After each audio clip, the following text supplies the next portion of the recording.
नीतीश कुमार के कुछ बयानों और कुछ मुलाकातों को लेकर के पैदा हो गई, जिसमें दोनों ही गठबंधन इन मुलाकातों को लेकर के असमंजस की स्थिति में है। चाहे इंडिया गठबंधन की बात कर रहे हैं या एनडीए गठबंधन की बात कर रहे हैं। नई जो कमेटी बनी है वो सारी कमेटी में 99.9% लोग ऐसे हैं जो हर हाल में नीतीश कुमार को स्वीकार नहीं करना चाहते। के पास बैठकों का दौर है और लगातार आपने उपेंद्र कुशवाहा की बात की, जीतन राम मांझी की बात की, चिराग पासवान की बात, हालांकि पशुपति कुमार पारस से भी मुलाकात की, लेकिन यहाँ एक बड़ा गेम में ट्विस्ट है। नमस्कार, भारत लाइव देख रहे हैं आप और ये भीतर की बात है। देखिए, इंडिया गठबंधन में सीट शेयरिंग के मामले फंसे हुए हैं। इंडिया गठबंधन में सीट शेयरिंग पर दांव पेच चल रहा है। हालांकि लालू प्रसाद यादव लगातार जदयू से जो सीट शेयरिंग का फॉर्मूला है उसे सुलझाने में निकले हुए हैं, लेकिन क्या एनडीए गठबंधन में भी सीट शेयरिंग का फॉर्मूला तय हो गया? इस बात की चर्चा हालांकि अब हो रही है, लेकिन जो एनडीए गठबंधन के घटक दल हैं वो ये कहते हैं कि सीट शेयरिंग का कोई मामला ही नहीं है, जितना हमको मिलेगा हम उतने पे सहमति बनाएंगे। लेकिन एनडीए गठबंधन में सीट शेयरिंग को लेकर टेंशन बढ़ रहा है। टेंशन क्यों बढ़ रहा है? जीतन राम मांझी जाते हैं अमित शाह से मुलाकात करने, पशुपति पारस भी जाते हैं मुलाकात करने, उसके बाद उपेंद्र कुशवाहा जाते हैं। तो क्या एनडीए गठबंधन में भी सीट शेयरिंग को लेकर टेंशन और जो स्थितियां हैं वो उत्पन्न हो रही हैं? भीतर की बात में इसी विषय पर चर्चा करेंगे। हमारे पास जो टॉपिक आया है, मुद्दा आया है कि लालू का ऑफर रिजेक्ट कर फंस गए हैं नीतीश, शाह ने कर दिया पैच। शाह की कुशवाहा, मांझी और चिराग से हो गई है बात। नीतीश लालू पारस बंद कमरे का एजेंडा लीक। अब यहाँ गौर कीजिएगा, नीतीश लालू पारस के बंद कमरे का एजेंडा लीक। बाबा के पास चलते हैं, कौन सा एजेंडा पारस जी नीतीश लालू का बना हुआ है, कौन सा एजेंडा लीक हो गया है, इस पर चर्चा करेंगे। बाबा, एनडीए गठबंधन में सीट शेयरिंग के फॉर्मूले पर क्या स्थितियां उत्पन्न हो रही हैं, और जो टॉपिक है कि नीतीश लालू पारस के बंद कमरे का एजेंडा लीक हो गया है, क्या मुद्दा है ये? इस पर तो हम बात करेंगे ही, लेकिन अभी जो माहौल पिछले 15 दिन से चल रहा है ना, वो कविताओं का चल रहा है जी। ठाकुर का तो इसी में से एक है, रामधारी सिंह दिनकर जी का एक कविता है कि कुछ पता नहीं हम कैसे बीज बोते हैं, कुछ पता नहीं हम कैसे बीज बोते हैं, है कौन स्वप्न, है वो कौन स्वप्न हम जिसे यहाँ पर ढूंढते हैं।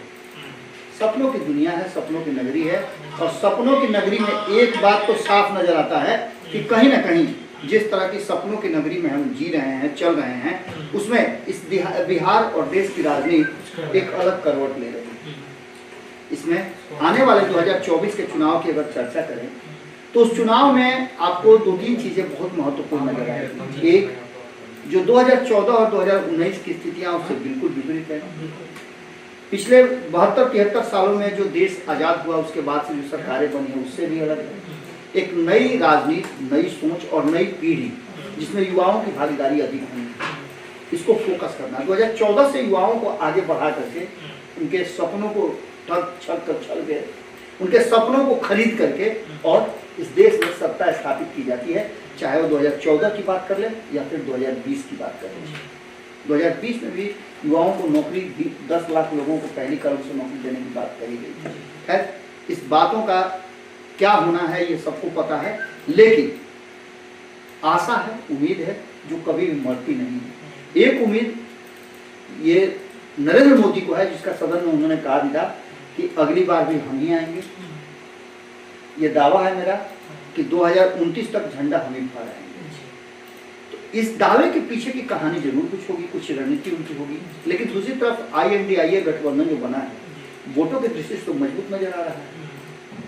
सबसे बड़ी समस्या उसकी है कि उसको एक रहना है, तभी वो नरेंद्र मोदी के साथ युद्ध में बराबरी का दर्जा पा सकता है।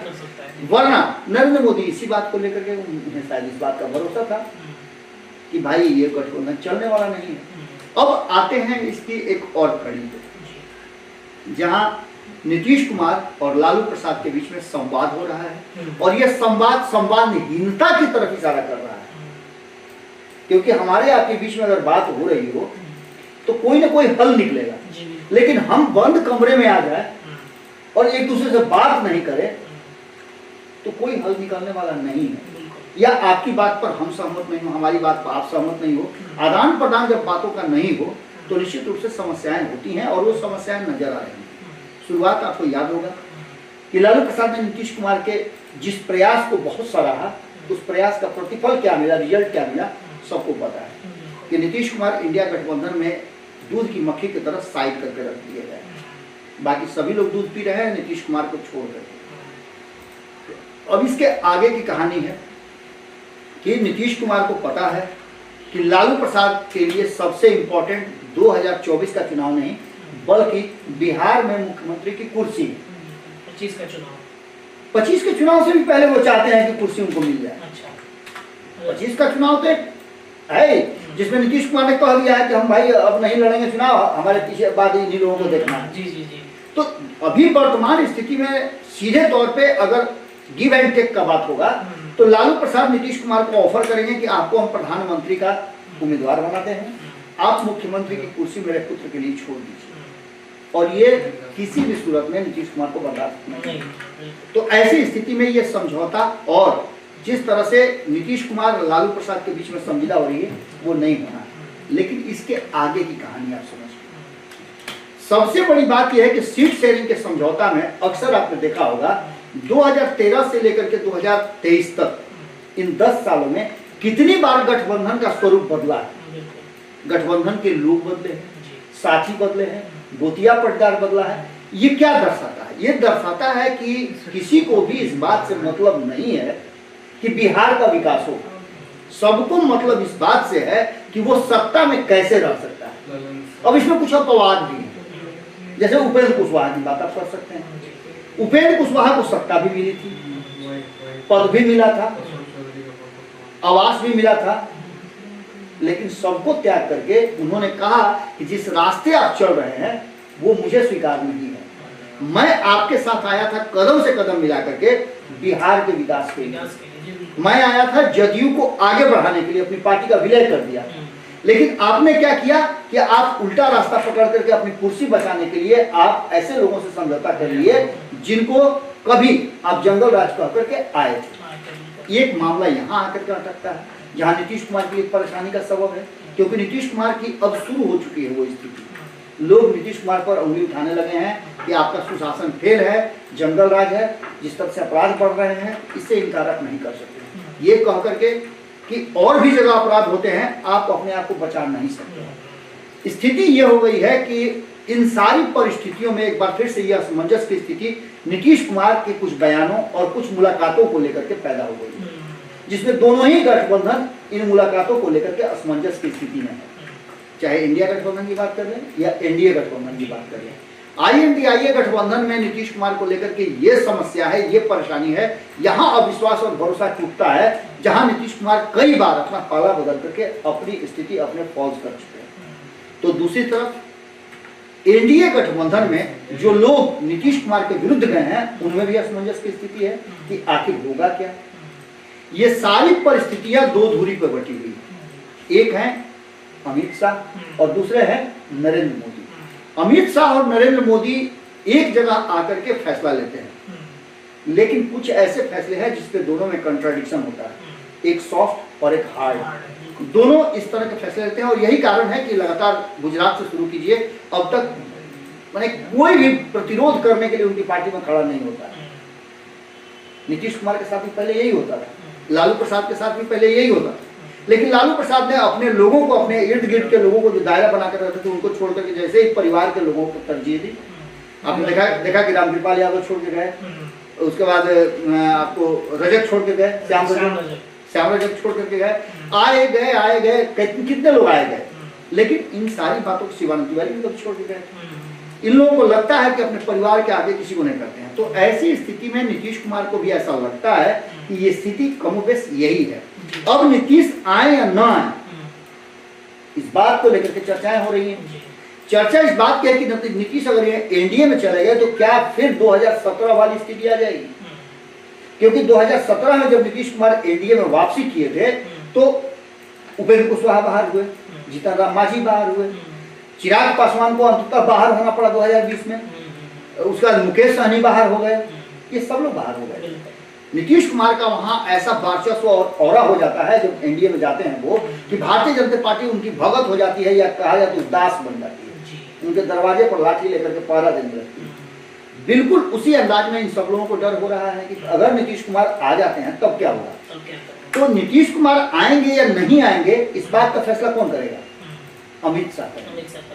अमित शाह के पास बैठकों का दौर है, और लगातार आपने उपेंद्र कुशवाहा की बात की, जीतन राम मांझी की बात की, चिराग पासवान की बात, हालांकि पशुपति कुमार पारस से भी मुलाकात हुई है, लेकिन यहाँ एक बड़ा गेम में ट्विस्ट है। इन तीनों नेताओं की मुलाकात जो इनके समय मांगने के बाद हुई है, तो क्या तस्वीरों के अलावे क्या बात हुई है, किसी ने कहा क्या? नहीं कहा है। इसके पीछे का कारण यही है कि अमित शाह ने ये बता दिया है, जो इंटरनल बात है वो मैं बता रहा हूँ, भीतर की बात है कि अमित शाह ने कह दिया है कि इस बार नीतीश आए या जाए, आप पर कोई असर नहीं पड़ेगा। आपके साथ जो एग्रीमेंट हुआ है, जो संविदा हुआ है, उस संविदा में कोई अंतर नहीं पड़ेगा। ये बात तो अमित शाह ने कहा है, नरेंद्र मोदी ने तो नहीं कहा। नरेंद्र मोदी, हाँ, ये आपने वैलिड पॉइंट बताया है। तो नरेंद्र मोदी और नीतीश कुमार अगर एक पलड़े पर फिर से आते हैं, तो इसमें किसी बीच तीसरे की जरूरत नहीं है, सबको साइड कर देंगे। निश्चित रूप से नरेंद्र मोदी और नीतीश कुमार की सीधी बात होती है, हॉटलाइन से बात होती है, इसमें कहीं कोई दो राय नहीं है। लेकिन आप समझिए कि नरेंद्र मोदी को भी ये पता है कि अगर वो कोई ऐसा फैसला ले लेते हैं जिसमें वो नीतीश कुमार की शर्तों पर फिर से दोस्ती कर लेते हैं या एग्रीमेंट हो जाता है, तो ऐसी स्थिति में भारतीय जनता पार्टी रास्ते से बिल्कुल अलग हो जाएगी और भारतीय जनता पार्टी का ग्राफ जो है वो खत्म हो जाएगा। एक बात तो ये कंफर्म मानते हैं, क्योंकि बिहार में जो गठबंधन है या बिहार में जो भारतीय जनता पार्टी का जो पूरा समीकरण, हाँ, पूरा उसके साथ साथ पूरा जो उनका टीम है, नई जो कमेटी बनी है, वो सारी कमेटी में 99.9% लोग ऐसे हैं जो हर हाल में नीतीश कुमार को स्वीकार नहीं करना चाहते। अमित शाह ने जो टीम बनाई है, उस टीम को बनाने में भी उनका यही मकसद भी था। अब ऐसी स्थिति में आप इस बात से माने इन बातों को मिलान कर सकते हैं कि जैसे ही कुशवाहा मिल करके आते हैं, वो ये कहते हैं कि नीतीश कुमार के एनडीए में जाने से हमको कोई दिक्कत नहीं है, वो आए तो हमारा, वो आए चाहे कोई आए, एनडीए मजबूत होगा। लेकिन उन्होंने एक शब्द जो कहा, वो इस बात की तरफ इशारा करता है कि उनके साथ जो संविदा हो गई है उसको कोई अंतर नहीं पड़ना है। वो बात है कि नीतीश कुमार पहले वाले नहीं हो रहे हैं जो अपनी शर्तों पे एनडीए में समझौता करें। यानी कि सीधी सी बात है कि जो उनको बाकी बचा हुआ भोजन मिलने के बाद नहीं होता है कि बच जाता है, वो बांट दिया जाता है, तो नीतीश कुमार को वही जूठन मिलने वाला है।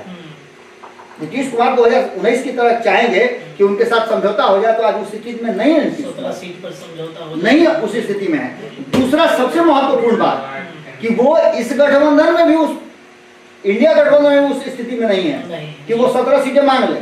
कांग्रेस को क्या मिलेगा, आरजेडी क्या करेगी, वाम दल क्या करेगा, इन सारी बातों को लेकर के अब जो एक महत्वपूर्ण बात हो रहा है कि एक जो टीम बनी है केएमसी की, हाँ, कुशवाहा, मांझी और चिराग, जो तीनों एकजुट हैं, इंटैक्ट हैं, और एनडीए में उनकी अपनी एक अलग अब गुटबाजी हो गई है। अच्छा। कि हमारे साथ जो हमने तय किया है उसमें कोई कमी नहीं होनी चाहिए, और यही कारण है कि अमित शाह के साथ तीनों की लगातार अकेले में बैठक हुई है और सामूहिक बैठक उससे पहले हो चुकी थी।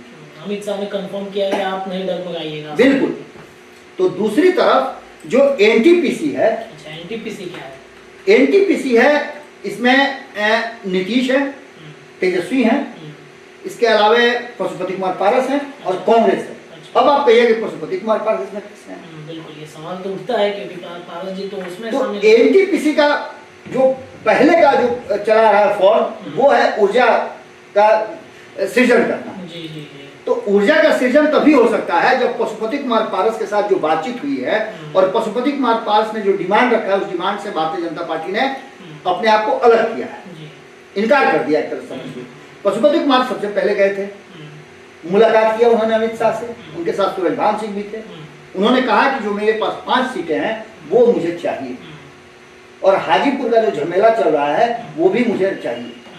तो ऐसी स्थिति में आप समझिए कि वर्तमान जो परिस्थितियां बनी है क्या उसमें लगता है कि चिराग पासवान को छोड़ करके भारतीय जनता पार्टी पशुपति कुमार पारस से कोई समझौता करेगी? नहीं, बिल्कुल नहीं।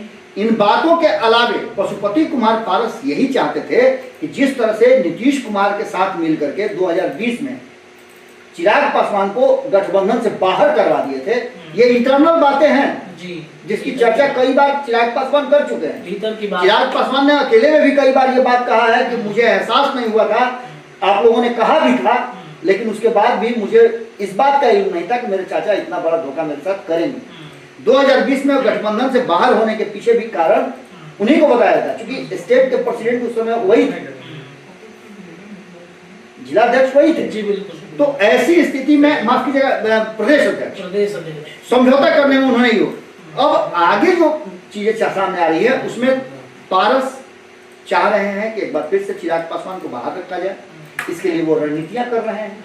और यही कारण है कि चिराग पासवान ने 2 दिन पहले कहा है, और उन्होंने बड़ा दावे के साथ कहा है कि नरेंद्र मोदी के मंत्रिमंडल में नीतीश कुमार का भेदिया गुप्तचर वहां है, जो हर बात को इधर से उधर कर रहा है। अब ये आप सीधा इशारा समझ सकते हैं कहाँ है।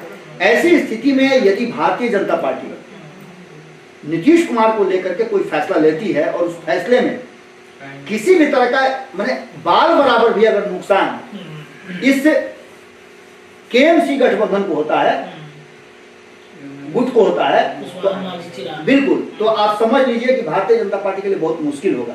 और दूसरा सबसे महत्वपूर्ण बात कि आपको नजर आ गया होगा कि भारतीय जनता पार्टी के वोट बैंक में सेंधमारी के लिए लालू प्रसाद ने जो रचना रचा है सवर्णों को लड़ाने का, ये काम करना शुरू कर चुका है। ऐसी स्थिति में जो एजेंडा है वो ये है कि पशुपति कुमार पारस वहां रह करके या तो एनडीए गठबंधन में विद्रोह की स्थिति पैदा कर दें, जिससे कि पशुपति कुमार पारस वहां से जब निकले तो उनके लिए बहुत सारा रास्ता खुला है, और उधर से आए तो उनके लिए INDIA गठबंधन में पहले से कुर्सी रिजर्व हो। ऐसी स्थिति में देखना बड़ा ही दिलचस्प होगा कि जो इंटरनली प्लानिंग चल रही थी वो पूरा का पूरा प्लान जो है लालू वाला, नीतीश कुमार वाला और पशुपति कुमार पारस वाला, ये लीक हो गया है। और दूसरी तरफ अमित शाह के एश्योरेंस के बाद ये तीनों दल आपको नजर आ रहा होगा कि बड़ी मजबूती के साथ काम कर रहे हैं। आपने उपेंद्र कुशवाहा को देखा होगा कि अपने काम में पूरी तरह से लग चुके। चलिए, भीतर की बात में हमने चर्चा किया NTPC और KMC, तमाम विषयों पर तो आप जाने योग्य होंगे NTPC और KMC के बारे में। भीतर की बात में जो NDA गठबंधन में और इंडिया गठबंधन में सीट शेयरिंग के फॉर्मूले हैं, उस पर किस तरीके से प्लानिंग बना है, चर्चाएं चली हैं, तो बाबा ने सब कुछ बता दिया। और भी चर्चाएं लगातार हम करते रहेंगे। देखते रहिए भारत लाइव। बहुत बहुत धन्यवाद। अगर ये वीडियो पसंद आई और वह बिहार के राजनीति और बिहारियत से सरोकार रखेनी तो सब्सक्राइब बटन दबा के चैनल के सब्सक्राइब कर ली। ओजे एगो घंटी बा, ओकरा बटन दबा देला से कुल सटीक और मारक खबर रुआ मुफ्त में मिल जाई। अगर रुआ पत्रकारिता के हमनी के नया प्रयोग में सहयोग कर चाहतानी तो ज्वाइन बटन दबा दी। पेटीएम नंबर नोट कर ली 9386816700। धन्यवाद।